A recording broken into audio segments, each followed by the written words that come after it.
অনেকটাই ধ্বংসপ্রাপ্ত এই ভবনগুলো, নেই দরজা কিংবা জানালা।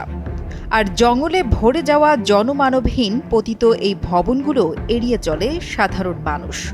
সেই সুযোগে মাদকসেবীদের কাছে জনপ্রিয় হয়ে উঠেছে ভুতুড়ে এই জায়গাটি। ১৯৮৪ সালের দিকে তৎকালীন এরশাদ সরকারের আমলে রানীশংকৈল উপজেলায় সাধারণ মানুষের বিচার প্রক্রিয়া সহজ করতে উপজেলা পরিষদ ভবনের পাশাপাশি একটি কোর্ট ও কারাগার স্থাপন করা হয়। তবে সময়ের পরিক্রমায় উপজেলা পর্যায়ের বিচার কার্যক্রম বন্ধ হয়ে গেলে এই কারাগারটি অরক্ষিত অবস্থায় পড়ে থাকে এবং ধীরে ধীরে পরিণত হয় এক পরিত্যক্ত ও ভুতুড়ে স্থানে। আসলে আমাদের এটা বৃহত্তর ঐতিহ্য একটা জেলখানা। এই জেলখানা অনেক লোকজন আসতো, অনেক আসামি ছিল, এখন অতপ্ত পড়ে আছে। এটা যদি সংস্কার করে কোনো সরকারি কাজে লাগাতো তাহলে মনে হয় এলাকাটা খুব পরিষ্কার থাকতো।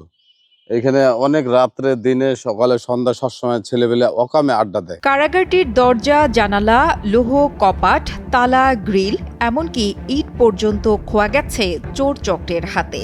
১৪ শিক বেষ্টিত লোহার দরজা ও অ্যাঙ্গেলগুলো প্রতিনিয়ত চুরি হচ্ছে। স্থানীয়রা জানায়, সন্ধ্যার পর থেকে এই স্থানটি মাদকসেবীদের আড্ডাস্থলে পরিণত হয়।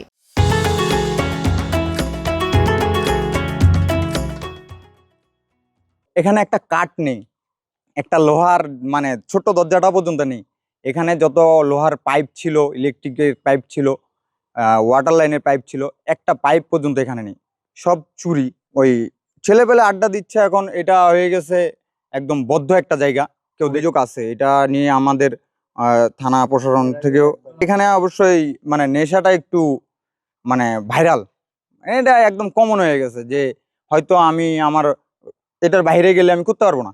হয়তো আমরা অনেকে আছে এখানে আসে সিগারেট খাই চলে যায়, কেউ আসে গাঁজা খাইয়ে যায়, কেউ আসে আবার ইয়াবা খাইয়ে যায়।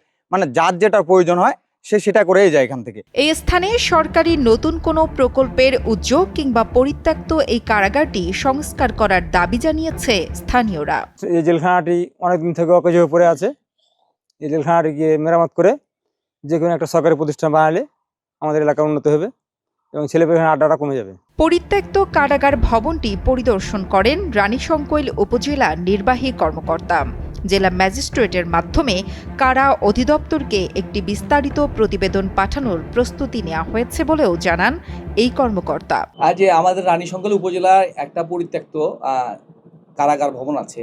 আসলে এর আগে তো উপজেলা পর্যায়ে যে কোর্টগুলো ছিল তখন উপকারাগার অনেকগুলো স্থাপন করা হয়েছিল।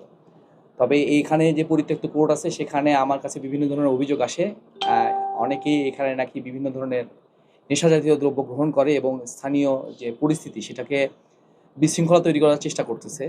আমি ইতিমধ্যে ভিজিট করছি, তো আমরা একটা ডিটেইল রিপোর্ট জেলা ম্যাজিস্ট্রেটের মাধ্যমে কারা অধিদপ্তরকে জানানোর চেষ্টা করব। আর এটি যদি ইতিমধ্যে এই প্রপার্টিটা কারা অধিদপ্তর থেকে জেলা ম্যাজিস্ট্রেটকে হস্তান্তর করা হয়, তার একটু রেকর্ডপত্র খুঁজে বের করতে হবে। এরপরে জেলা ম্যাজিস্ট্রেট যেভাবে আমাদেরকে দিক নির্দেশনা দিবে যে এই কারাগারে এই জায়গাটাকে বা এই স্থাপনাটাকে অন্য কোনো পারপাজে ব্যবহার করা হয় কিনা, এটা তার পরামর্শক্রমে পরবর্তী ব্যবস্থা গ্রহণ করা হবে। রক্ষণাবেক্ষণের অভাবে এমন একটি সরকারি স্থাপনা ধ্বংসের পথে, অথচ সরকারের সদিচ্ছা থাকলে এটি নতুন কোনো দপ্তর বা জনকল্যাণমূলক কাজে রূপান্তর করা সম্ভব। শফিকুল ইসলাম শিল্পীর পাঠানো তথ্য ও ভিডিও চিত্রে ডেস্ক রিপোর্ট, কালের কণ্ঠ।